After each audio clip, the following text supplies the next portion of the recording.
يا مساء الفل على كل الناس اللي بيسمعوا بودكاست الكتابة فكرة، وحلقة جديدة من حلقات البودكاست. والنهاردة هي حلقة لمراجعة فيلم المشروع إكس، واحد من أكتر الأفلام اللي كانت منتظرة في 2025.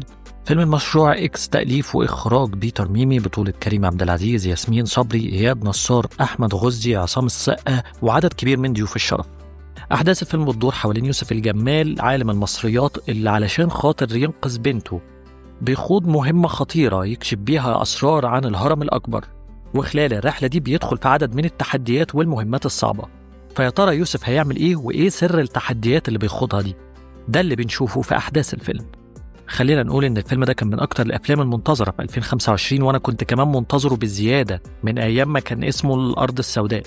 بس لو هنبص هنلاقي إن الناس مختلفة جدا على الفيلم ده. في ناس قالت إن هو حلو قوي، وناس قالت إن هو وحش قوي. فالحقيقة فين؟ الحقيقة هي سقف التوقعات زي ما كل مرة بقول. يمكن المرة دي أنا استفدت إني أجلت مشاهدتي للفيلم، فبالتالي لقيت إن الناس كتير عمالة تتكلم إن الفيلم مش أحسن حاجة في الدنيا، وبالتالي أنا نزلت بسقف توقعاتي كتير جدا على الأول. يمكن في الأول أنا كان سقف توقعاتي عالي، لكن لما لقيت إن الفيلم تأليف وإخراج بيتر ميمي، سقف توقعاتي نزل شوية. مش علشان بيتر ميمي مخرج سيء، ولكن علشان بشوف إن لما المخرج بيكتب العمل ده أحيان كتير بيقلل من قوة الكتابة. عشان كده قللت سقف التوقعات شوية. وبعد كده بعد ما الناس ابتدت تتكلم عن الفيلم، سقف التوقعات بتاعي نزل شوية كمان. وبالتالي وانا داخل الفيلم ما كنتش متوقع حاجة كبيرة، لان كنت شايف الكلام كله ان الفيلم مش احسن حاجة ومش قد المنتظر منه. وبالتالي فانا قلت خلاص يبقى انا سقف توقعاتي هينزل للاخر. ويمكن دي كانت حاجة كويسة، ان لما نزلت سقف توقعاتي مش هقول اني ما استمتعتش، بالعكس استمتعت بالفيلم. والفيلم حسيت انه كويس رغم كتير من السلبيات اللي كانت موجودة فيه. بس خلينا الاول نتكلم عن الايجابيات اللي موجودة في الفيلم، واللي بنبتديها من النص الاولاني من الفيلم.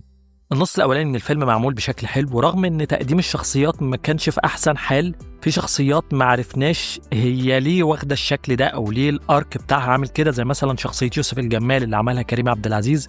عنده مهارات قتاليه ومهارات عقليه وحاجات كتير ما تفهمش هو جايب كل ده منين. يمكن كنا محتاجين ان احنا نعرف اكتر عن شخصيته، او ان ده يتبني له بشكل اكبر. لكن من الحاجات الإيجابية برضو هي تنوع مواقع التصوير، واللي كان معظمها حلو جدا. شكل التصوير كان حلو، خصوصا التصوير تحت المية، يمكن من أحسن الأفلام اللي عملت التصوير تحت المية. والصرف في الفيلم ده باين، والصورة طالعة مظبوطة، وكل حاجة شكلها حلو. لكن دي برضو حاجة هتبقى في السلبيات، يعني هشرح لكم ده ازاي لكن لما نوصل للسلبيات. برضو فكرة ان احنا رحنا لحاجة من عالم المصريات، اللي هو الحاجات المتعلقة بالآثار الفرعونية والكلام ده، دي كانت حاجة كويسة. احنا عندنا إرث كبير قوي في الحتة دي ما استخدمناهوش خالص. يعني عندنا حاجات كتير ممكن نستعملها وحكايات. فدي حاجة أنا بعتبرها من الإيجابيات، ان انت استخدمت جزء مهمل من تاريخك، الحضارة المصرية القديمة، اللي انت ممكن تستخدم منها قصص وحاجات كتير ممكن تعمل بيها أفلام وأفلام. فدي كانت حاجة كويسة من الفيلم. بس لما نروح بقى عند السلبيات، أول سلبية اتكلم عليها اللي هي قلت إنها إيجابية، اللي هي الصرف الكتير على الفيلم. رغم إن دي حاجة إيجابية، لكن في نفس الوقت بقت سلبية، لأننا في مشاهد الأكشن بالذات ما استفدناش من الصرف ده. بيتر ميمي من الناس اللي بتعرف تعمل مشاهد أكشن كويسة، وبالتالي أنا كنت منتظر منه حاجات حلوة. لكن أقول إن الفيلم ده هو ما عملش فيه الحاجات الأكشن الكبيرة بتاعته. كان فيه مشاهد حلوة، بس بيتر ميمي عنده أحسن من كده في مشاهد الأكشن. يعني لو هقارن ده مثلا بالحاجات اللي عملها في كازابلانكا أو حرب كرموز، هلاقي إن هو كان عامل حاجات أفضل، رغم إن الفيلمين قدام، ورغم إن أنا ما بحبش حرب كرموز بالمناسبة يعني، بس دي خناقة هنبقى نشوفها بعدين. بس الفيلمين دول الأكشن بتاعهم كان معمول بشكل أحسن من المشروع إكس.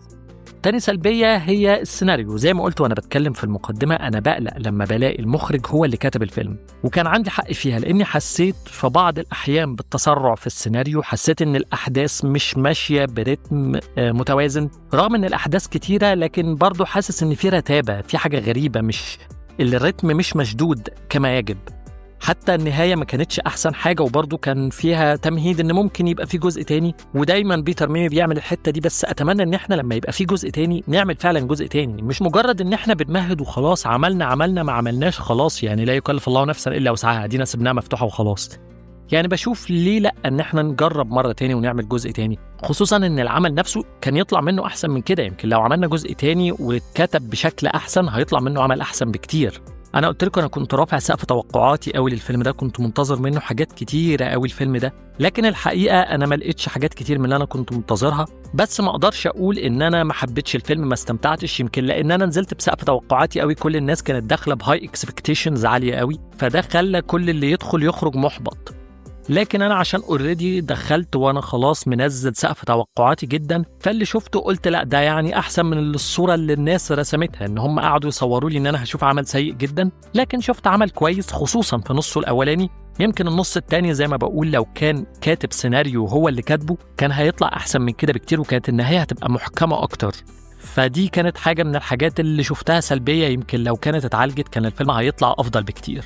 الأداءات التمثيلية ما أقدرش أقول إنها هي وحشة، بالعكس هي أداءات كويسة متزنة، مفيش حاجة أوفر حلوة قوي ولا حاجة أوفر وحشة قوي، يعني كله في المنطقة الوسط، باستثناء إن أنا يمكن ما حبيتش ثنائية كريم عبد العزيز وياسمين صبري شوية، لكن باقي الأداءات كانت حلوة، خصوصا إياد نصار وأحمد غزي، والظهور الكوميدي اللطيف لمصطفى غريب.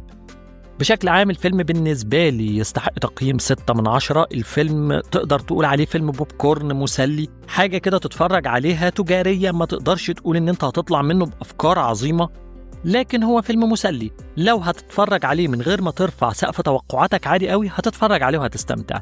لكن لو مستني حاجة من نفس المستوى بتاع كريم عبد العزيز العالي جدا زي كيرة والجن وزي الفيل الأزرق وزي بيت الروبي والحاجات دي كلها، لا هقولك ان الموضوع اقل بكتير ونزل تحت شوية.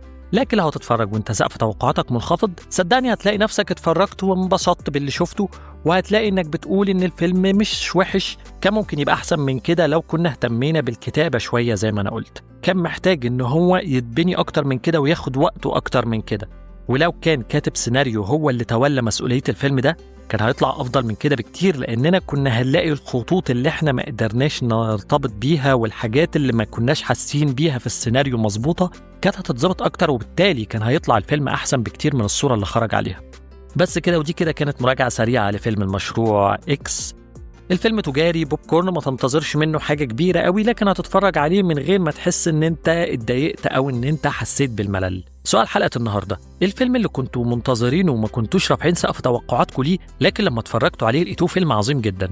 مستني رأيكم في الكومنتس على اليوتيوب، وتابعوني على فيسبوك، اكس، تيك توك وانستجرام على الاكونت الخاص بالبودكاست الكتابة فكرة، او على الاكونت الشخصي بتاعي عادل ابو الفضل، عشان نتناقش في الافلام والمسلسلات مع بعض. واستنوني في الحلقة اللي جاية من بودكاست المفضل ليا عشان بكلمكم فيه الكتابة فكرة، وسلام عليكم. بودكاست الكتابة فكرة، تقديم وكتابة عادل أبو الفضل، براندنج وديزاين أحمد رأفت، روان محمد، يوسف باسيلي، وشكر خاص لحبيب حجاب وكارمن السراج. واستنوني في حلقات تانية من بودكاست الكتابة فكرة.